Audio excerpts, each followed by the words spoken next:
Hi, fellow oil painters. Hope you're well. I'm doing a quick demonstration today on modelling. Now, in oil painting, modelling is creating an illusion of form on a flat plane. So for this, I've got a sketch here after Turner. And Turner, of course, is a fantastic British painter and one's well worth studying if you're interested in Romanticism. I should say this is perfectly dry before we start. I'm just going to go to the bench and we can look at the various materials I've got in hand. So first of all, I've got some stand oil, excuse me, and some burnt plate oil. These are pretty standard for Turner's period, and also a material here called neo-McGilp. And McGilp is a resinous medium, traditionally mastic and sugar of lead. This modern version is lead-free. And these are really good options for this job. I use Turner's preferred medium today, which is a McGilp. So McGilp is just a resin. I'll pop some onto the board here. And the first job, and this is quite traditional, is to put some McGilp on a flat brush and coat the entire surface of the material with that. Just let me show you that. I'll grab my flat brush. Here we go. So a big flat brush, a little bit of McGilp. I'll pop that onto the painting for you. So just the camera so you can see what we're doing. And the trick with McGilp is not to use too much.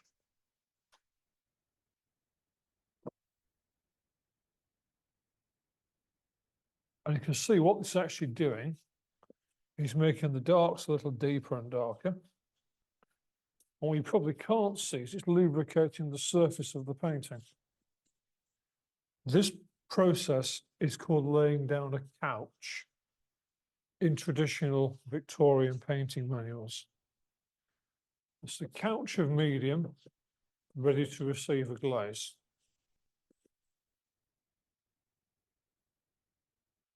And when you see a traditional painting like this, it would have been built in many, many layers.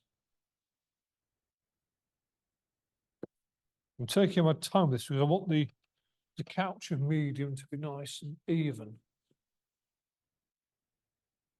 Once you've got some on, just take a piece of rag. We're told Turner would use his scarf for this. And traditionally a piece of silk was used. And we'll just gently lay that McGilp off a little bit. We don't want too much on here. All you're after is a fine lubrication of the surface. Excuse me. And now that's in place, we can start doing the big glazes. Now in Dutch painting, painting's full of terminology, isn't it? In Dutch painting, the first glaze is called a houding glaze. It translates as position or posture. So I'm going to start by doing a houding glaze. I'll set the palette to show you what I'm doing on the palette for that. So I've got a slightly smaller brush. I take a little bit of this red oxide.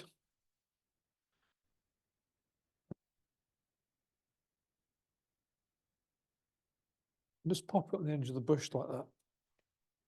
And this will give me a lovely warm colour to work with.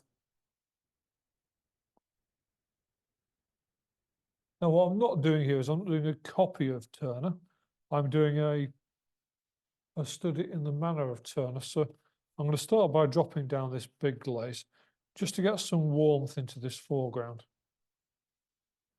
And also I'll drop this glaze just around this rather mysterious form. I think it's the edge of a rock. And you can see it's just lighting the sky a wee bit. And this McGilp couch is taking this red oxide, allowing me to spread it in quite a transitional way.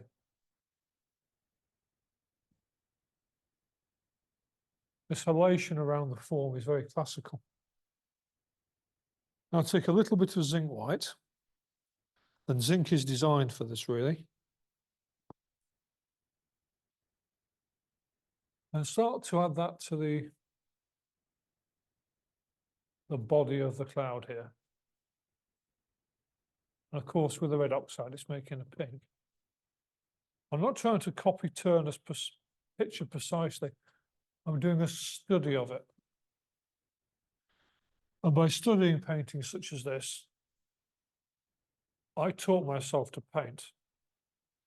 And I still believe it's the best way to learn painting is to learn by example of the masters. By dropping this zinc over here, you can see I'm getting these very Turner-esque effects on these distant hills. I take a little more white. This is not a zinc now, it's a titanium.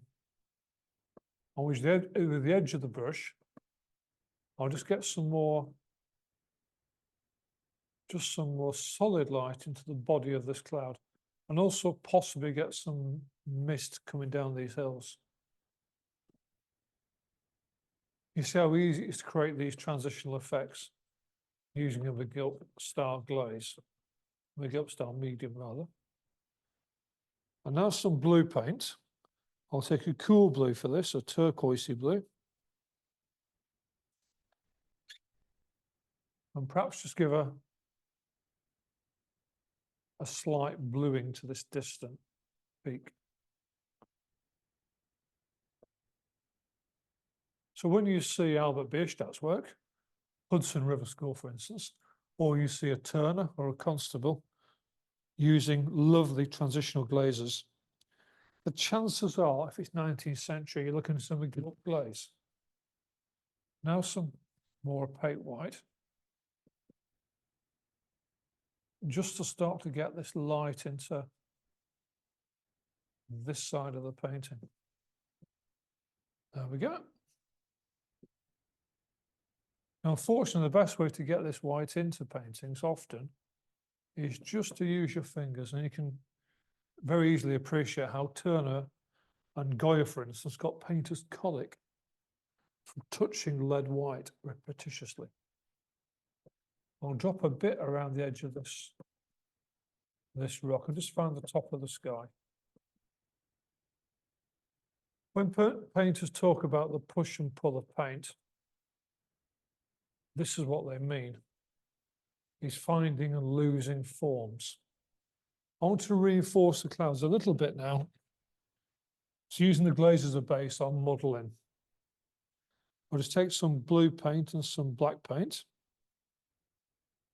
and make a shade of blue. So with a touch of red oxide.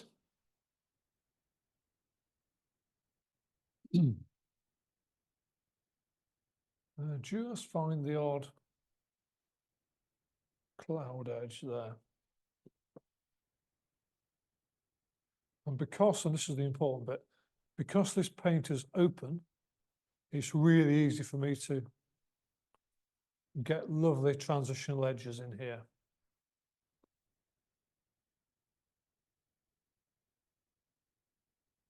Just dab here, dab there. And there's that cloud just starting to appear.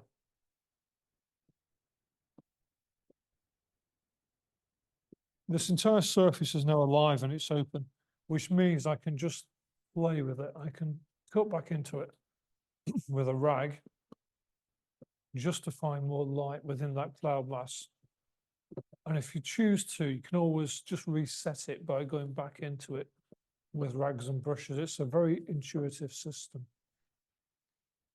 I'll find a bit of light in the mountains too, just by rubbing back into these edges.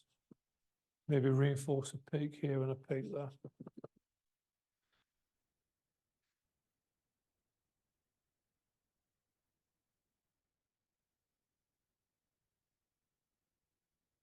So in this painting, the original painting, Turner had placed, if you will, sort of a rather strange mountaintop, a fractured rock here, which I haven't copied exactly, but I'm going to go closer to what Turner did, show how easy it is to reset oil painting. So I'll take a small brush and just start to sort of find the edge of it.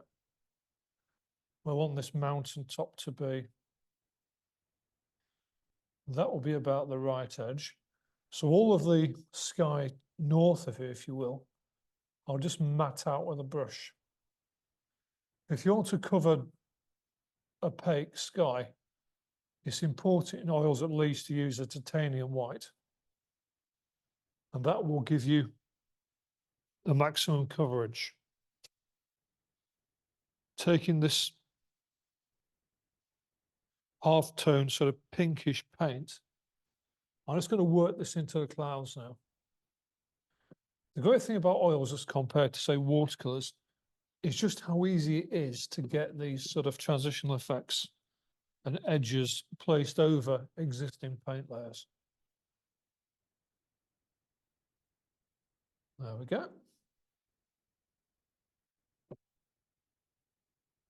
We can perhaps leave this massive cloud here, this dark rather, as a distant hillside. Simple as that. And while we're on a roll, just find some more edges. That's looking about right. And I'll pull some blue across to here so that visual plane starts to correlate a little bit. Now, all the paint I'm using here is turbid. That's to say it's semi-opaque. What I want to do now is just to get some form within this shadow mass. So I'll take a small brush and take some yellow ochre. Yellow ochre is semi-opaque. I'll show you that on the palette.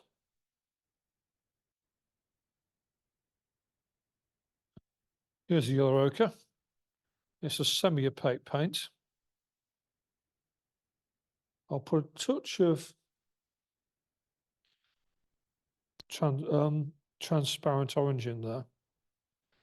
And because there's white on the brush from what I've just done, it's making it slightly more opaque. And this will be my lit plane colour for the rocks.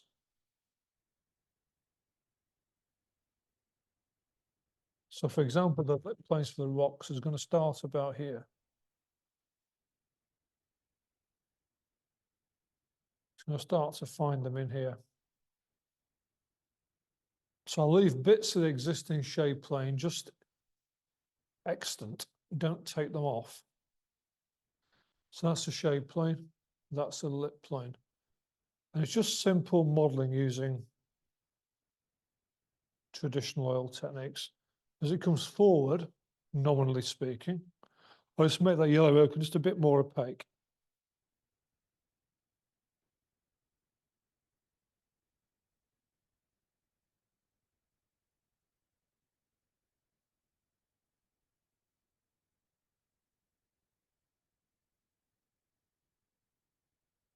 In the original Dolbadine Castle, that's the study I'm studying here, by the way, there's a bit of a waterfall running down the middle of the rocks here, so I'll leave a space for that. If there's a trick to this, it's not to cover the entire thing. It's important to leave the gaps. And whenever you're going to model faces, clouds, animal paintings, portraits, you'll want to use this sort of system to get those halftones in.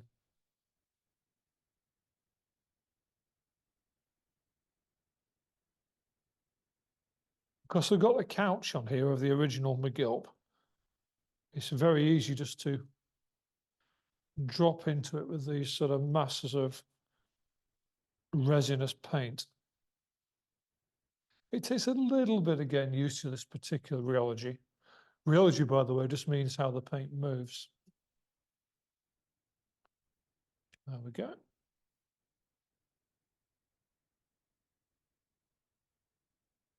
That's okay. I'm just going to put the waterfall on now. Now, titanium white might be quite strong for this, but actually, because it's lost and found, just a little bit here and a little bit there. And often what Turner would do is to drop this on quite fat, quite thick like this. I say Turner, any classical painter would do. And then once it's dry, just drop a glaze on top of it, and that will give you what you need to just drop it into a half tone. And right down the bottom here, just the indication of a stream going off. So lost and found using classical glazing is the way to do this picture. I'll put a bit more light in the sky. And you can see just with a little bit of practice how easy it is to work this. So when you see a Turner or a Bierstadt and you marvel at the transitional layers, it's all about the McGilp. It's all about dropping down a simple layer of paint. And while that paint is open, workable, just gently working into it. And it really is that simple. Anyway, I hope you enjoy your painting, that you enjoyed that. Don't forget McGilp couch, work into it slowly and use a light touch. Bye-bye.